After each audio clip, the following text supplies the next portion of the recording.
9h30 à Kinshasa, une heure de plus à l'est du pays. Madame, Monsieur, bienvenue à ces bulletins d'information sur Mandico Télévision. En marge de son séjour en Hongrie, le président Félix Tshisekedi a échangé le mardi 1er octobre à Budapest avec les Congolais vivant en Hongrie. Le chef de l'État a donné sa position aussi au sujet d'une éventuelle tenue de dialogue national tel que le demandent certains politiques, dont l'opposant Martin Fayulu. Félix Tshisekedi a indiqué que le pays n'est pas en crise politique pour initier un dialogue national. Suivez.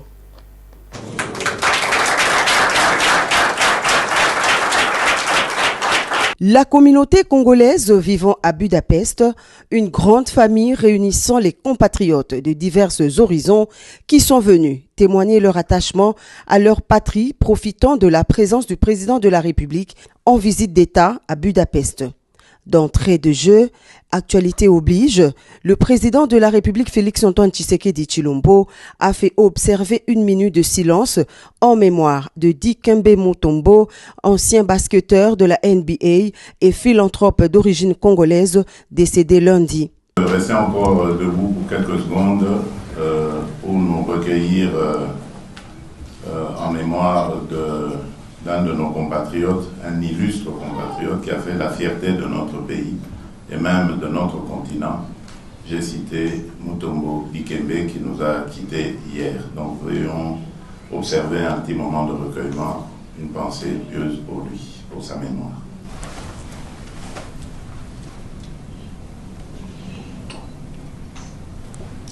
Je vous remercie. Animés par l'amour de la patrie, les Congolais qui ont choisi la Hongrie comme leur seconde patrie étaient motivés par le souci de maintenir les liens forts avec la République démocratique du Congo, leur pays d'origine.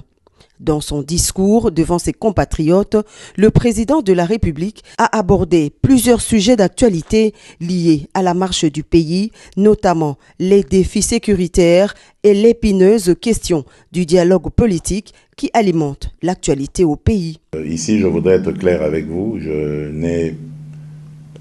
ne suis pas à l'origine d'une telle initiative, car pour moi, le pays n'est pas en crise politique pour chercher à tenir encore des dialogues qui vont aboutir sur des arrangements, qui vont encore mettre le pays entre parenthèses. Nous ne voyons vraiment pas ni la nécessité ni l'urgence, mais moi, comme toujours, et avec tous mes compatriotes, j'ai toujours eu les bras tendus, les bras ouverts pour parler avec quiconque le voudrait. Donc ici, je voudrais vous informer que ce débat ne concerne ni ma personne, ni la famille politique qui est la nôtre. Donc il n'y a pas une telle initiative qui soit en chantier quelque part. Donc ceux qui parlent du dialogue, bon, ils parlent peut-être de leur volonté à vouloir parler avec nous.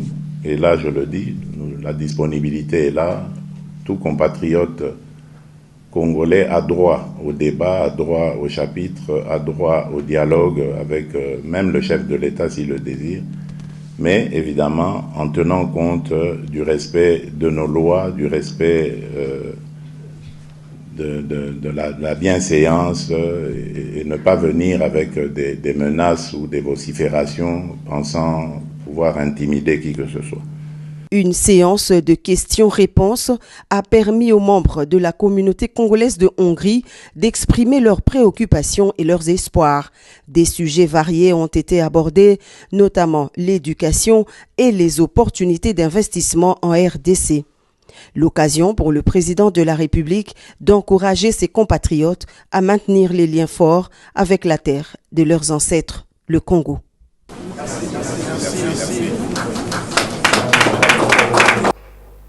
Dans un autre chapitre du côté de la coalition Lamouka, les propos tenus par le président de la République, Félix Tshisekedi, est un non-événement car la demande de l'opposant Martin Fayulu n'a pas été adressée au président de la République, mais plutôt au père spirituel afin de former un bloc pour contrer le plan de balkanisation suite aux velléités expansionnistes de nos agresseurs. À en croire Mike Issem, interfédéral du parti politique Engagement pour la citoyenneté et les développements, tout celui qui s'oppose à ce qu'il qualifie de plan de sortie des crises est complice au même titre que ceux qui agressent la RDC. Il était joint au téléphone par Merveille Labéa. Il faut éviter la confusion. Le président élu Martin Fayulu n'a pas demandé le dialogue à M. Félix. Il a plutôt demandé l'implication de nos pères spirituels pour mettre autour d'une table le fils et le fils du Congo, afin de former un bloc pour contrer le plan de la balkanisation qui devient de plus en plus réel suite aux velléités expansionnistes de nos agresseurs. Et aujourd'hui, je vous dirais que la seule alternative pour sauver notre pays du danger de la balkanisation reste la cohésion nationale. Où sont partis le détracteur, ceux-là qui chaque jour tiraient à boulet rouge sur le président Martin Fayulu, soi-disant qu'il aurait conclu un arrangement avec M. Félix. Aujourd'hui, le monde entier a compris que ce n'était que des fake news, ce n'était que des kadioshas, ce n'était que des complots montés de toutes pièces par les officines mal intentionnées dans le seul but de nuire à la personne du président Martin Fayulu.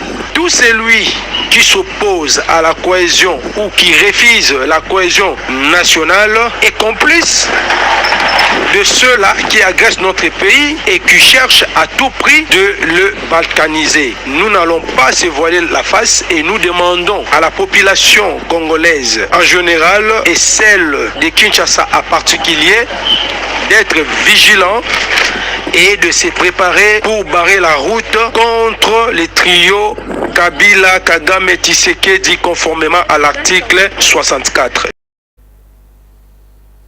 Sur un autre volet, une mission de la communauté de développement d'Afrique australe SADC est arrivée le mardi 10 octobre à Goma, chef-lieu de la province du Nord Kivu. Cette délégation vient pour l'évaluation et l'inspection du travail des troupes de la SADC engagées dans cette partie du pays contre les terroristes du M23 soutenus par le Rwanda. Il s'est entretenu avec Jean Ekuka Lipopo, vice-gouverneur du Nord Kivu. À l'issue de leur échange, Ibrahim Mike Mona, chef de la délégation, a expliqué qu'ils sont venus en RDC pour se rendre compte du travail effectué sur terrain pour aider les pays à reconquérir tous les espaces sous occupation. Suivez son propos. Kimsingi tumekuja kufanya assessment, tumekuja kufanya Nous sommes venus voir ce qui se passe avec nos équipes, car la SADC a consenti de venir et les nations comme le Malawi et la Tanzanie sont arrivées pour soutenir le FARDC sur le champ de bataille. À l'approche de la fin de notre mandat, nos dirigeants ont décidé de faire un bilan pour voir ce que nous avons fait et ce qui reste à faire pour voir comment améliorer notre coopération. À présent, nous sommes décidés à améliorer notre apport auprès des forces loyalistes. Vous savez, il y avait des difficultés pour l'arrivée de nos troupes à cause du manque d'engins qui pouvaient les emmener sur les terrains. C'est pourquoi nous avons travaillé avec ceux qui sont là et même si certains compatriotes n'arrivent pas à être contents de nos interventions, nous contribuons efficacement à chasser les ennemis de la paix en RDC et nous avons fait de notre mieux pour aider le FARDC à récupérer certains territoires qui étaient conquis. Na sasa ile ridhaa ya mwaka mmoja inakaribia kuisha. Clôturant ces bulletins en santé initialement prévus pour ce mercredi 2 octobre 2024, la campagne de vaccination contre la variole de singe, communément appelée Mpox, pourrait intervenir le 7 octobre dans la province du Sud Kivu, à l'est de la RDC. C'est ce qu'a annoncé le ministre provincial de la Santé, Théophile Wakulika. Ces reports permettra d'acheminer le vaccin fraîchement arrivé à Bukavu vers les 3 zones de santé les plus touchés, Nyangezi, Kamituga et Miti-Moureza. Cette campagne de vaccination ciblera en priorité le soignant, les professionnels du sexe, les éco-gardes ainsi que les enfants de moins de 5 ans. Suivez. Ok, la campagne de vaccination contre les Mpox ne va pas commencer demain parce que c'est hier qu'on a reçu le vaccin dans la province et il faut des préparatifs, préparer les gens, les former, c'est les acteurs, ceux qui vont travailler. Nous projetons peut-être ça peut intervenir dans une semaine, soit le lundi prochain, après la confirmation du niveau national. Oui, premièrement, le vaccin est d'abord venu pour 3 zones de santé. Pour la zone de santé de Nyangezi, Kamituga et Uvira. Nous savons que bien la zone de santé de Mitimoresa va suivre après, mais on est en train de travailler pour résoudre cette question. Normalement, la vaccination, comme vous le savez, l'épidémie prend tous les enfants. Et la vaccination devait commencer par un âge de 1 an au-delà. Mais ça ne sera pas le vaccin de tout le monde. On va seulement... C'est la fin de ces bulletins, Madame, Monsieur. Merci de votre attention soutenue. Restez branchés sur Mondico Télévision. Une pensée, un écrit.